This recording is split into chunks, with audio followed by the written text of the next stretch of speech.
तो प्यारे बच्चों, कैसे आप सब? उम्मीद करते हैं आप सब अच्छे होंगे, अच्छी चली होगी आपकी स्टडी। तो बच्चों, अभी तक जो है हम लोग प्रश्नावली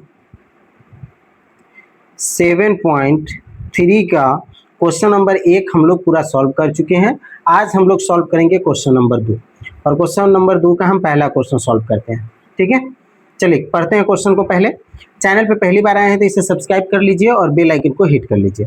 क्या करना है, निम्नलिखित में से प्रत्येक में के का मान ज्ञात कीजिए ताकि तीनों बिंदु संरेखीय हो। इसमें जो है देखिए, क्वेश्चन नंबर 1, क्वेश्चन नंबर 2, दो क्वेश्चन नंबर 2 में दो गो क्वेश्चन है और इसमें के का मान निकालना है, यहाँ भी और इस क्वेश्चन में। ठीक है, ताकि यह संरेखीय हो जाए, कोई दिक्कत नहीं है। तो चलिए सबसे पहले क्वेश्चन नंबर 1 हम हल करते हैं। ठीक है, तो हल करने के लिए हम फॉर्मूला वही लगाएंगे जो बाकी के क्वेश्चन में हम लोग लगाते हुए आ रहे हैं अभी तक, यानी कि त्रिभुज का क्षेत्रफल बराबर 1/2,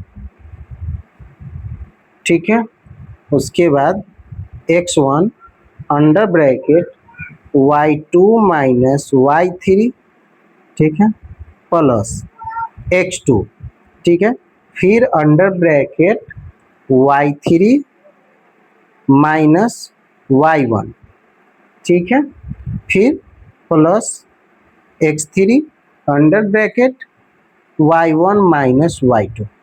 ठीक है, अभी तक हम लोग यही फॉर्मूला लगाते हुए आ रहे हैं सभी क्वेश्चन में, तो इसमें भी हम यही लगाएंगे।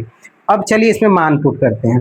तो सबसे पहले मैं मान आपको बता दूं, इसमें ये जो है ये हो गया हमारा x1 y1, x2 y2, x3 y3।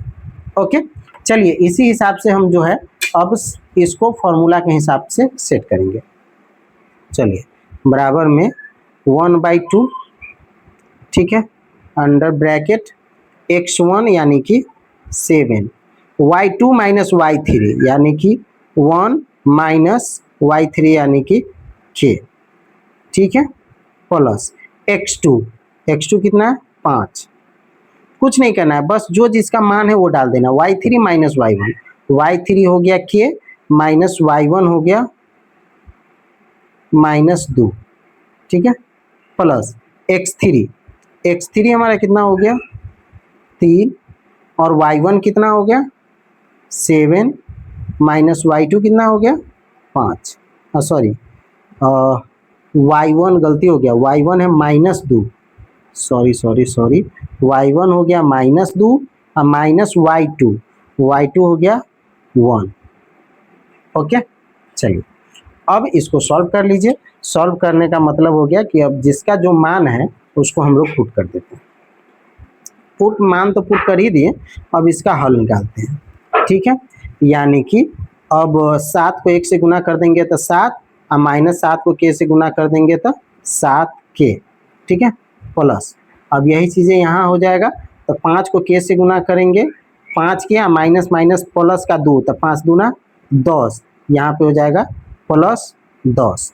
ठीक है, अब माइनस माइनस प्लस यानी कि 2 1 3, लेकिन चिन्ह माइनस से का होगा। 3 से 3 में गुना करेंगे तो 3 तिहाई 9, 2 1 3, 3 को 3 से गुना कर दिए 9, प्लस का चिन्ह है माइनस का चिन्ह है तो माइनस का हो जाएगा। ठीक है, सिंपल, क्लियर। ओके, चलिए अब इसको हल करते हैं। अब छोटा क्वेश्चन हो गया 1/2, ठीक है, अब अंडर ब्रैकेट 10 7 17, प्लस का 10 है, प्लस का 7 है तो 17, आई में से 9 घटा दीजिए, यानी कि सिंपल 10 में से 9 गया 1, और 1 को 7 में जोड़ दीजिए 8। ठीक है, कोई दिक्कत नहीं। और 7 में से 5 गया तो माइनस का 2k।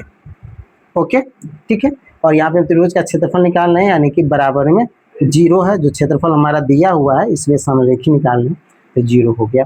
ठीक है, चलिए सिंपल।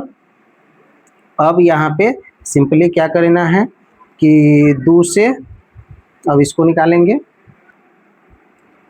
ठीक है, अब ये हो गया 8 माइनस 2 के बराबर 0। जब क्षेत्रफल निकालेंगे तो 8 माइनस 2 के बराबर 0, तो यहाँ पे अब ये हो जाएगा हमारा -2 के बराबर प्लस का 8 इधर आएगा तो -8।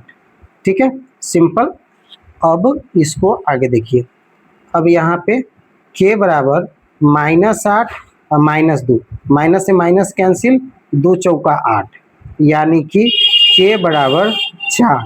ये हो गया हमारा पहले प्रश्न का हल, के का मान 4 आ गया। ठीक है, अब यहाँ पे आप एक चीज देख करके जरूर कंफ्यूज हो रहे होइएगा कि सर ये 1/2 कहाँ गया।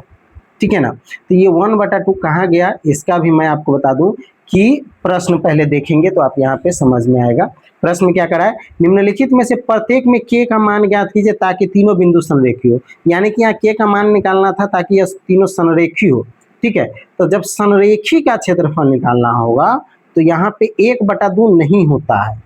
ठीक है, बाकी सेम एज अ टीज फॉर्मूला हो जाता है। ये बात मैंने पहले आपको नहीं बताया ताकि कंफ्यूजन बढ़े, ताकि मैं बनाने के बाद आपको बताऊं। यानी कि सेम मेथड को फॉलो करना है, बस सिर्फ 1/2 इस फॉर्मूला में नहीं लगता है, बस इतना ही आपको ध्यान रखना है, बाकी फॉर्मूला सेम होता है। तो ऐसे करके आप इसको याद कर सकते हैं। चलिए मिलते हैं नेक्स्ट क्वेश्चन में, तब तक के लिए bye, best of luck and thanks for the watching.